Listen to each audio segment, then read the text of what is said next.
Hello everyone, welcome to my YouTube channel. मेरा नाम विकास है। मैंने एक वीडियो सीरीज शुरू की है जो कि रिएक्ट टाइपस्क्रिप्ट पर बेस्ड है। उस वीडियो सीरीज का ये पांचवा वीडियो होने वाला है। और इस वीडियो में मैं आप लोगों से बात करने वाला हूँ इंटरफेसेस और टाइप्स की। बेसिकली आप इंटरफेसेस को कैसे यूज़ कर सकते हो, रीयूज़ कर सकते हो, किस तरीके से आप टाइप बना सकते हो, किस तरीके से आप पर्टिकुलर चीज़ों को ही यूज़ करना चाहते हो इंटरफेस के अंदर से। वो सारी चीज़ हम यहाँ पर आज डिस्कस करने वाले हैं। ठीक है, तो पिछले 4 वीडियो में मैं अगर आपको एक समराइज वे में बताऊं तो पिछले 4 वीडियो में मैं आप लोगों से बात कर चुका हूं कि किस तरीके से आप रिएक्ट टाइपस्क्रिप्ट को इंस्टॉल करेंगे, किस तरीके से आप प्रॉप्स पास करेंगे, पेरेंट टू चाइल्ड उनका टाइप किस तरीके से देंगे, किस तरीके से आप फंक्शन पास करेंगे फ्रॉम पेरेंट टू चाइल्ड, उसका किस तरीके से आप टाइप प्रोवाइड करेंगे। अगर सपोज आपको कोई एपीआई कॉल करनी है तो उस एपीआई कॉल को किस तरीके से आप टाइप पास करेंगे। ठीक, तो बेसिकली रिएक्ट टाइपस्क्रिप्ट बहुत ज़्यादा रिएक्ट टाइपस्क्रिप्ट के अंदर बहुत ज़्यादा इंपॉर्टेंट रोल प्ले करते हैं ये टाइप्स और इंटरफेसेस। तो इस चीज़ की अगर मैं आज आप लोगों से बात कर इस चीज़ की आज मैं आप लोगों से बात करने वाला हूँ। ठीक है, तो बेसिकली मैंने एक इंटरफेस लिख के रखा हुआ है। एक जस्ट एक सिनेरियो है बेसिकली। वो तो वो उसकी बारे में बात करते हैं, इसको एक एग्जांपल लेकर के। तो बेसिकली सपोज आप कोई एप्लीकेशन बना रहे हैं, आप आपके पास दो तरह के यूज़र हैं। एक है आपके पास रजिस्टर यूज़र, एक है नॉन रजिस्टर यूज़र। ठीक है, रजिस्टर यूज़र बेसिकली आप ये कह सकते हैं कि भाई सपोज मेरी कंपनी है, एक ऑर्गेनाइजेशन है, उसके अंदर जो लोग काम करते हैं वो रजिस्टर यूज़र हो गए। एक कुछ ऐसे भी हैं जो कि हमारी कंपनी में तो मतलब आते जाते रहते हैं, काम नहीं करते हैं, उनका भी मेरे पास डेटा है, उनको भी मेरे को मेंटेन करना हो रहा है होता है। तो उस दो तरह के मेरे पास यूज़र है। तो अभी तक आपसे कोई बोल रहा था कि मेरे को रजिस्टर यूजर की लिस्ट चाहिए, तो आपने एक उसके लिए एक एपीआई कॉल की होगी। ठीक है, उस एपीआई कॉल में जो भी आपकी डिटेल्स आ रही होगी आप आगे दिखा रहे होगे, और उस एपीआई कॉल को आपने इस तरह का कोई इंटरफेस बना के दिया होगा। ये एक कॉमन फील्ड है, वो मैं आपको दिखा रहा था। तो अगर कोई आपका कंपनी का रजिस्टर यूजर है तो उसका नाम होगा, एम्प्लॉय आईडी होगी। कंपनी का रजिस्टर यूजर है तो एम्प्लॉय ईमेल भी होगी, एड्रेस भी होगा, प्रोफाइल पिक का बिल्कुल पाथ होगा मेरे पास, कहाँ पर उसकी प्रोफाइल पिक है, तो जेंडर होगा और फ़ोन नंबर होगा। ठीक है, ये है कुछ कॉमन इन्फॉर्मेशन है जो कि एक यूज़र की होती है, कुछ एक रजिस्टर्ड यूज़र की इन्फॉर्मेशन होती है। तो यहाँ पर आप देख रहे हैं जेंडर पे मैंने एक आई जेंडर लगाया है टाइप, यहाँ पर स्ट्रिंग नंबर, तो यहाँ पर एक आई जेंडर है। ये आई जेंडर मैं आपको पहले भी बता चुका हूँ। आई जेंडर का मतलब है कि या तो मैंने यहाँ पर बताया है उसको एक यूनियन टाइप है बेसिकली, या तो ये होगा या ये हो सकता है, इसके अलावा कोई तीसरी चीज नहीं हो सकती। ठीक है, तो आप यहाँ पर उसको एज ए पाइप सेपरेट करते हैं। ठीक, नाउ अगर आपके सामने एक और सिचुएशन आती है कि अब कोई बोलेगा कि भाई ठीक है आप एक काम करो, आ, आप नॉन रजिस्टर्ड यूजर की भी लिस्ट फेच करो एपीआई से और उसको भी डिस्प्ले करो। तो नॉन रजिस्टर्ड यूजर की आप एपीआई तो कॉल कर लेंगे, तो आप उस एपीआई से जो रिस्पॉन्स आएगा आपको उसका टाइप बताना पड़ेगा। तो उस टाइप के लिए बेसिकली या तो एक तरीका है आप इसी इंटरफेस को यूज कर लो बस। अगर आप इसी इंटरफेस को यूज कर रहे हो तो जब नॉन रजिस्टर्ड यूजर आएगा तो आपके पास एम्प्लॉय आईडी नहीं आएगी, एम्प्लॉय ईमेल आईडी नहीं आएगी और प्रोफाइल पिक नहीं आएगी। तो तीन चीज नहीं आएंगी आपके पास, बाकी तो सारी चीज होंगी आपके पास। तो उस केस के लिए आपका फिर ये फेल हो जाएगा। उसके लिए क्या करना है, उसके लिए या तो आप इसको क्वेश्चन मार्क लगा दो। ठीक है,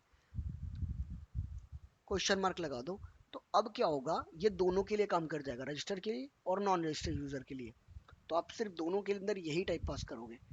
मगर ये अगर आपने इसी इंटरफेस में कर दिया, अगर आपने क्वेश्चन मार्क इसी इंटरफेस में लगा दिया, तो ये थ्रू आउट द एप्लीकेशन जहां जहां आप ये इंटरफेसेस यूज कर रहे हो वहां पर ये एम्प्लॉय आईडी को ऑप्शनल समझेगा। आ रही है तो ठीक है, नहीं आ रही तो भी कोई दिक्कत नहीं है। बट यहाँ पर कंडीशन फॉल्स हो जाएगी आपकी। यहाँ पर आपको, अगर आप रजिस्टर्ड यूजर फेच कर रहे हो तो आपके पास एम्प्लॉय आईडी, ईमेल आईडी और प्रोफाइल पिक मैंडेटरी है या ना, राइट। तो ये तो आप तरीका यूज नहीं करोगे, फर्स्ट। सेकंड हम क्या कर सकते हैं, सेकंड, हाँ सेकंड मैंने कहा कि आपने कहा कि ठीक है मैं इसको एक्सटेंड कर लूंगा, तो मैंने कहा एक्सपोर्ट, या सेकंड तरीका आपने बोला कि मैं इसको पूरे को कॉपी करूंगा और एक नया इंटरफेस बना लूंगा, आई नॉन रजिस्टर्ड यूजर, और इसमें से मैं वो फील्ड्स हटा दूंगा जो मेरे को नहीं चाहिए, राइट। फेयर इनफ, ये भी एक पॉइंट है आपका, वैलिड है, ये भी हम कर सकते हैं। ठीक है, मगर ये खुद सोचो आप कि आपने एक इंफॉर्मेशन एक जगह लिख दी, मैं दोबारा क्यों उसका इंटरफेस बनाऊं? राइट, यहाँ पर तो आपको दिख रही है 5-7 इंफॉर्मेशन, हमारे पास ऐसे 50 फील्ड हो सकते हैं, तो उन 50 फील्ड को आप दोबारा कॉपी पेस्ट करके लगाओगे। ये भी एक ऑप्शन है, बट इसको कंसिडरेबल नहीं है।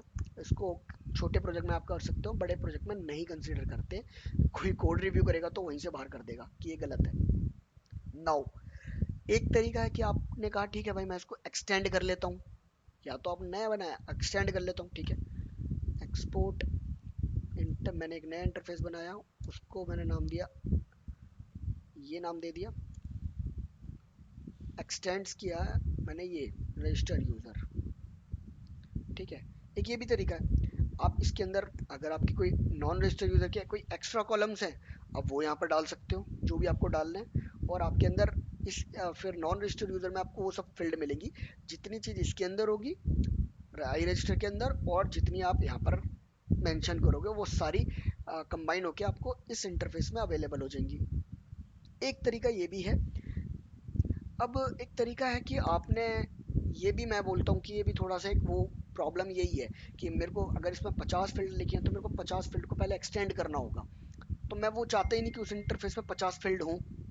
फिर वही प्रॉब्लम होगी कि अगर मैं उसको एक्सटेंड करूंगा तो ये सारी फील्ड को बोलेगा मैंडेटरी होनी चाहिए भाई, और मेरी नॉन रजिस्टर्ड यूजर के अंदर वो फील्ड मैंडेटरी नहीं है होनी चाहिए, उसके अंदर होनी नहीं चाहिए। तो ये तरीका भी बेसिकली काम नहीं करेगा।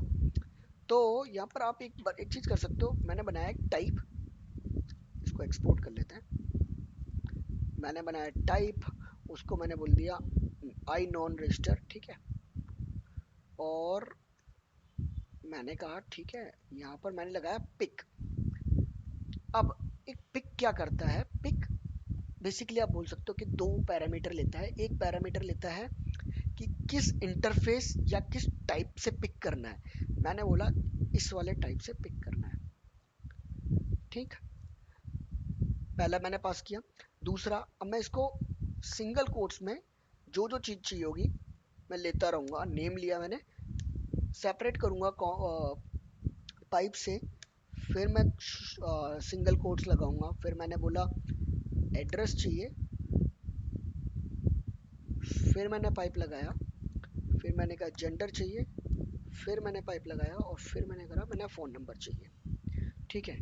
तो ये आपका वो इंफॉर्मेशन पूरा सर्व कर रहा है जो आपको चाहिए।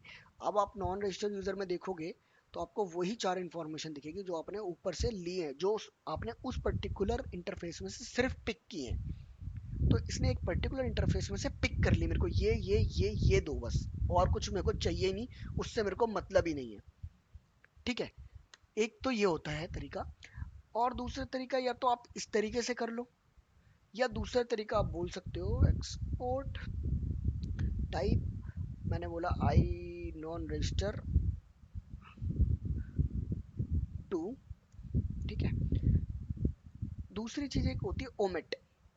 ओमिट के अंदर भी बेसिकली सेम ही है, मैंने बताया कि इस यूजर इंटरफेस में से क्या क्या मुझको नहीं चाहिए। मैंने बोला मेरे को एक तो एम्प्लॉय आईडी नहीं चाहिए, राइट, और एम्प्लॉय ईमेल आईडी नहीं चाहिए, और थर्ड मेरे को प्रोफाइल पिक नहीं चाहिए।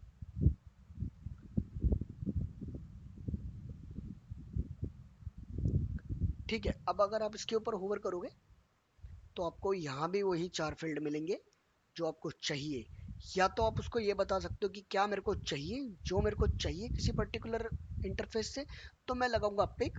अगर मेरे को वो चाहिए कि मैं उसको ये स्पेसिफाई कर सकता हूँ कि मेरे को ये नहीं चाहिए बाकी सब चाहिए, तो मैं उसमें लगा दूंगा ओमिट। ओके, सो यही समझाना था। कुछ इनसे रिलेटेड कोई क्वेश्चन हो, बेसिकली ये बहुत इंपॉर्टेंट टॉपिक हो जाता है जब अगर आप टाइपस्क्रिप्ट पे काम करते हो तो, राइट। तो ठीक है, एक बार ट्राई कीजिए, कुछ प्रॉब्लम आती है तो let me know, we can discuss. और this is it, thanks for watching, this is Vikas signing of.